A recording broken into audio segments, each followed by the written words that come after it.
Hello and welcome back to Morning Shot. Today, the ANC wants to ban MK from running in the 2024 election. They say to the IEC, MK is, copyrighted for the ANC, and therefore the MK should not be on the ballot box. Now, I think this is extremely dangerous. Byron, what do you think?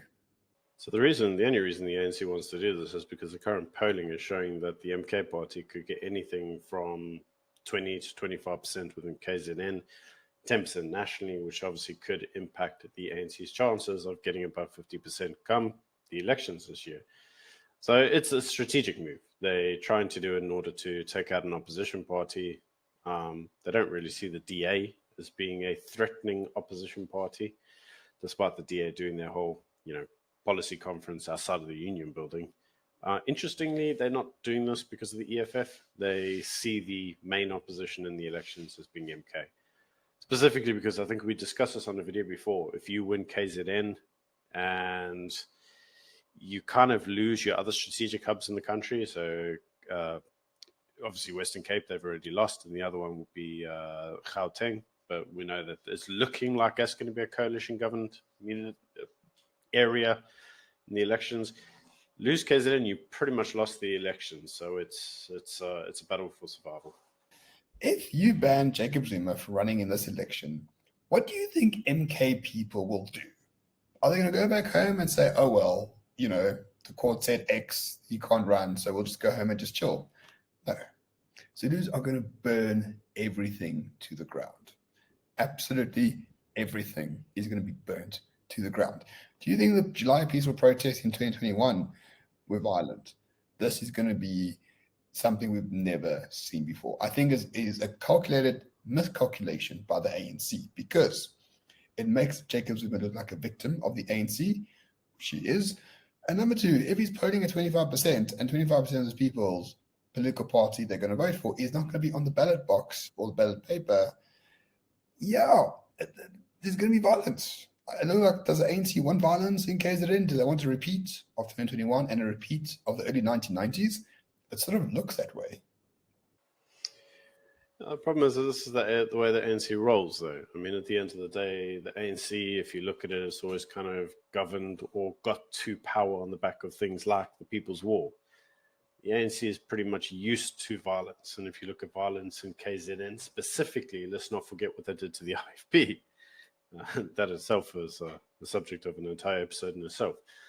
But you mentioned KZN. That there's a reason that KZN is so fractured, and that is because Zulus generally tend to like to follow Zulus. They're incredibly, let's call them tribalistic, might be a racist comment, or nationalistic, if you want to call them the Zulu nation. That might be more PC. But they are very centered around their own political leaders. Obviously, Jacob Zuma was always a rock star in that region because he was a Zulu. Ramaphosa is not. And the actual Zulus at the moment consider that there aren't any real Zulus that they can kind of look up to in the spheres of power. I suppose the only real one is Bheki Cele, which is part of the reason that the government lets him get away with all sorts of shit, even though he's probably the worst police minister we've ever had.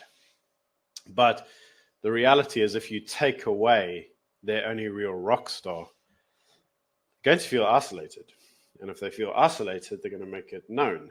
And if history tells us how isolation is expressed in terms of frustration, they're going to burn shit down. And that's just the way things get done, mate. It's a mostly peaceful process, except this time I don't think we're going to say it's mostly peaceful. Yeah. Let's not forget, Zulus are the most sort of warlike tribe we have in South Africa. They sort of massacred everyone else during the time of Mfecane, during the time of King Shaka. And I don't think that trait has ever sort of disappeared. I think they've tried to buy it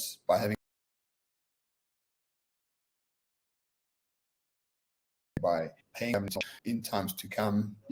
These sort of things can negate that warfare-like trait of the culture. But if you push those people into a corner, they are going to lash out. And putting Jacob Zuma outside of the ballot paper could be one of those things. Now, according to France Grenier, something else to consider, Zulu secession or KZN secession for Zulu people is standing at around 50%. So 50% of Zulus sort of agree that Zululand and the Zulu kingdom needs to be its own independent country, something that we approve of dramatically. If Jacob Zuma is not on that ballot paper, I think we can expect a far greater push for Zulu independence from South Africa than ever before.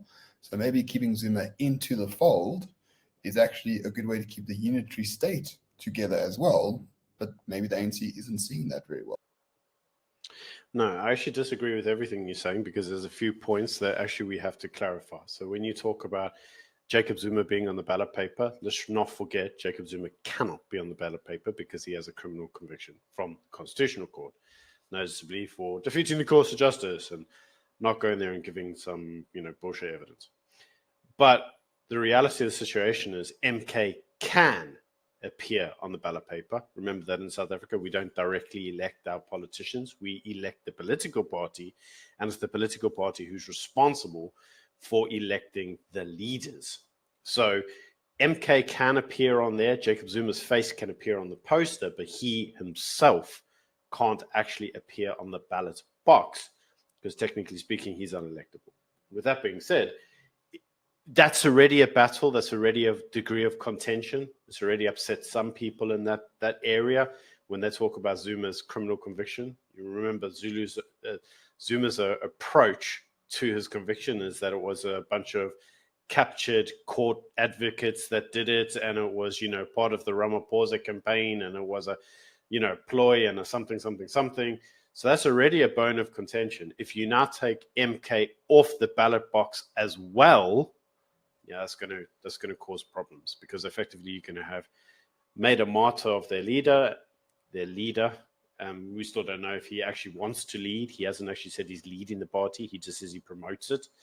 And at the same time, you're then taking away the party itself. So the party can't be a representative of the will of the people, which they like to talk about. So that's no doubt going to cause a high degree of, to be polite, shitstorming.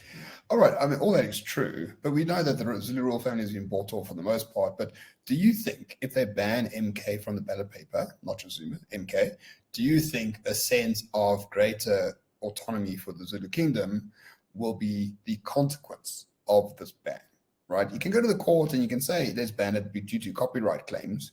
But at the end of the day, if you don't channel Zulu nationalism democratically, it's going to be channeled in ways that are outside the democratic mandate, which includes secession. So perhaps what the ANC is teeing up is, ironically, the breakdown of South Africa as we know it, the breakdown of the unitary state of South Africa from 1910. And if KZN goes one way, Western Cape goes another way, there's no South Africa left.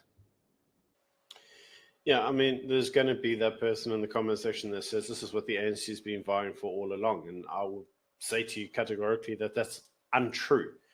What the ANC is a socialist party, it's a communist party. So what it wants is it wants democratic centralism. In order to get democratic centralism, you basically need a unified state underneath the auspice or the control of the ANC.